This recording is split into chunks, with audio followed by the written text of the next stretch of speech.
안녕하세요. 우리 신앙 이야기의 박PD입니다. 오늘은 아담 이브뱀 18번째 시간 3장 정통파와 영지주의 세 번째 시간입니다. 함께 읽어보도록 하겠습니다. 영지주의자들은 영적 자기발견 과정을 통해 거룩한 깨달음을 추구한 반면 유스티누스에 의하면 기독교의 일반적 전통에 따라 세례식 자체를 깨달음이라 불렀습니다. 개종자들은 지식과 선택권 없이 부모의 결합에 의해 태어난 때부터 나쁜 습관과 거짓 교육으로 양육되었고, 그래서 처음에 그들은 부족하고 무지한 아이들로 태어난다고 합니다. 하지만 기독교인들은 세례를 통하여 비로소 선택권과 지식을 가진 아이로 다시 태어난다고 합니다. 유스티누스는 도덕적 행동과 철학적 대화를 바탕으로 신앙에 대한 자신의 인식, 나아가 학생들의 인식을 향상시키고자 했습니다. 이와는 달리 발렌티누스의 추종자들은 세례를 단지 기본적인 입교 의식으로 여겼으며, 세례만으로는 많은 사람들에게 진정한 영적 만족을 주지 못한다고 생각했습니다. 발렌티누스는 유스티누스와 달리 철학자의 길을 걷는 대신 꿈과 환상으로 눈을 돌려 자기 내부의 영적 지식을 심화시키려고 했습니다. 그는 영적 과정을 추적하면서 환상 속으로 들어가게 되었는데, 그곳에서 갓 태어난 아기가 그에게 내가 로고스다 라고 말하는 상황을 접했다고 합니다. 발렌티누스 역시 성서에서 영적 깨달음을 구했습니다. 하지만 유스티누스가 성서의 도덕적, 철학적, 역사적 차원을 가지고 전전긍긍하고 있을 때, 발렌티누스는 입문자에게만 알려진 비밀 전통을 통해 더욱 심오한 의미를 해석해냈다고 주장합니다. 그러나 영지주의자들과 정통파 기독교인들은 교리 해석에서 의견이 일치하지 않자 각자 성서의 구절을 인용하며 성서는 자신들을 지지한다고 주장했습니다. 그들은 성서의 같은 구절을 두고 완전히 다르게 이해했습니다. 19세기 시인 윌리엄 블레이크의 말을 빌리자면, 둘은 밤낮으로 성경을 읽는다. 하지만 내가 옳다고 읽은 부분을 너는 옳지 않다고 읽는다. 1, 2세기 대부분의 정통파 기독교인들은 성서를 도덕적 삶의 실천 지침으로 읽었습니다. 특히 이들은 창세기 이야기를 도덕적 교훈이 있는 역사로 읽었기에 아담과 이브를 실제한 역사 인물, 즉 우리 인류의 존경할 만한 조상으로 여기고, 그 둘의 불복종 이야기에서 도덕적 교훈을 이끌어냈습니다. 예컨대 테르툴리아누스는 창세기 3장을 들어 그리스도 안에서의 자매들에게 경고하기를, 가장 훌륭한 여성조차도 사실상 이브의 공모자라고 했습니다. 너희는 악마가 드나드는 대문이다.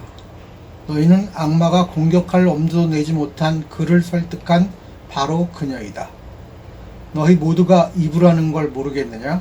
너희 여자들에게 내린 하느님의 선고가 이 시대에도 살아있기에 그 죄 역시 필연적으로 살아있다.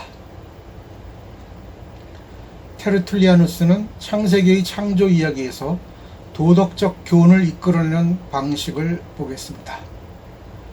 그는 먹는 행위가 아담을 타락으로 이끌었기 때문에 폭식을 하지 말라고 경고했습니다. 또 하느님이 아담을 위해 단 한 명의 아내만을 만들어 주셨으므로 교인들은 결혼을 단 한 번만 해야 한다고 주장했습니다.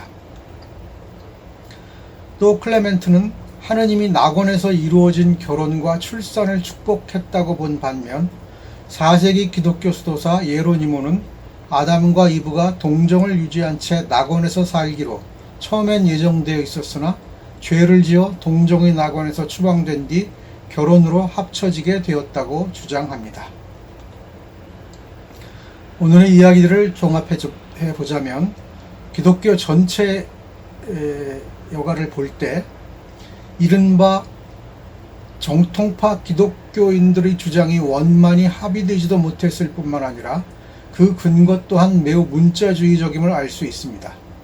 영지주의자들은 그 내용의 문제가 아니라 권력의 필요에 의해 말살당했고, 정통파 내에서도 다양한 의견이 있었지만 아무 근거 없는 결론을 향해 치달았을 뿐입니다. 더군다나 꽤나 유명한 학자들조차도 그들이 갖는 가치관이나 세계관의 한계를 전혀 벗어나지 못하고 있으며, 고대인들의 가치로 해석된 성서를 읽는 방법이 오늘날에도 여전히 우위를 정하고 있다는 문제를 보여주고 있습니다.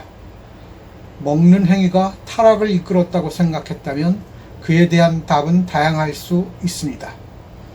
먹을 것을 잘 가려 먹든지, 절식을 하든지, 아예 먹지 말든지, 채식만 하든지 할 수 있는데 왜 거기서 폭식을 하지 말라는 교훈만 남아야 합니까?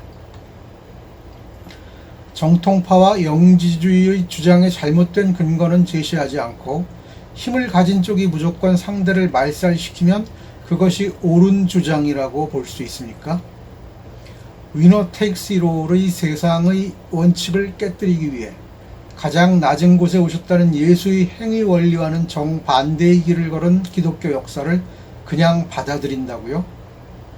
예수를 버리든지 저런 주장을 버리든지 해야 하는 것 아닙니까? 이단을 규정하는 것 자체가 이미 예수와는 거리가 먼 행위라는 것을 이해 못하시는 건가요? 성서 해석은 성서를 받아들이는 나의 적극적 동조 행위입니다. 삶으로 동조하지 않는다면 그것은 죽은 해석일 뿐입니다. 이미 지나간 시대의 해석은 현재의 나에게 아무런 영향을 주지 못합니다. 그렇기에 끊임없이 새롭게 내 삶으로 해석되지 못한다면 성서 또한 죽은 문장들의 조합일 뿐입니다.